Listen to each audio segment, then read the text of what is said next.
Aujourd'hui, on se met en mode actrice turque plus pâtisserie locale. Vous allez vite comprendre pourquoi. L'actrice de cette traite a des sourcils fins de chez fin. Donc, je dégaine mon feutre à sourcils de chez NYX. Ça va m'aider à faire quelque chose de ultra fin, mais en même temps d'avoir un effet poil à poil au niveau de la tête du sourcil. Et je nettoie les contours avec un anti-cerne. Une base bien accrocheuse. Donc, bien évidemment, la Milk, comme au ciné, faut que tout tienne jusqu'à la dernière scène. Je ressors mon fond de teint Dior Star Studio, un ancien, mais qui match parfaitement. Un peu comme ces vieux classiques du cinéma qu'on regarde encore et encore. Ensuite, place au contouring bien sculpté avec le concealer de chez L'Oréal. Bon, de base, c'est un anti-cerne, mais je l'utilise en guise de contouring puisque j'ai une teinte très très foncée.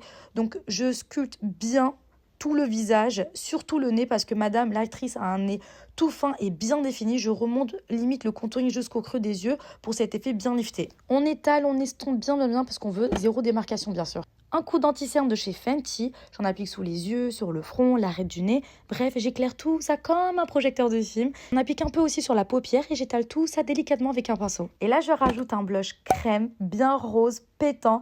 Merci Ice Glam parce qu'on veut cet effet pâtisserie turque bien sucré. Vous voyez l'inspi maintenant ou pas?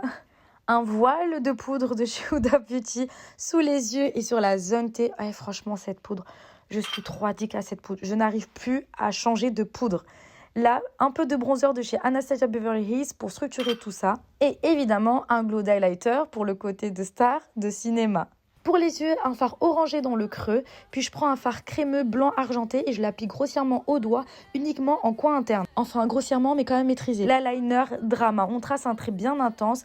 Et également sur les ras des cils inférieurs qu'on étire aux deux extrémités. Donc la partie interne et la partie externe pour ce regard bien Fox Eyes. Un fard blanc crémeux en muqueuse pour ouvrir le regard. Mascara en haut et en bas. Puis je viens pincer les cils inférieurs. En fait, je vais coller quelques cils entre eux avec une pince pour un effet wispy hyper années 80. On adore. Et là, bien sûr, le détail ultime, le grain de beauté. Je trace les contours de mes lèvres avec un crayon marron de chez NYX. Pour le rouge à lèvres, il faut avoir un effet bien bonbon.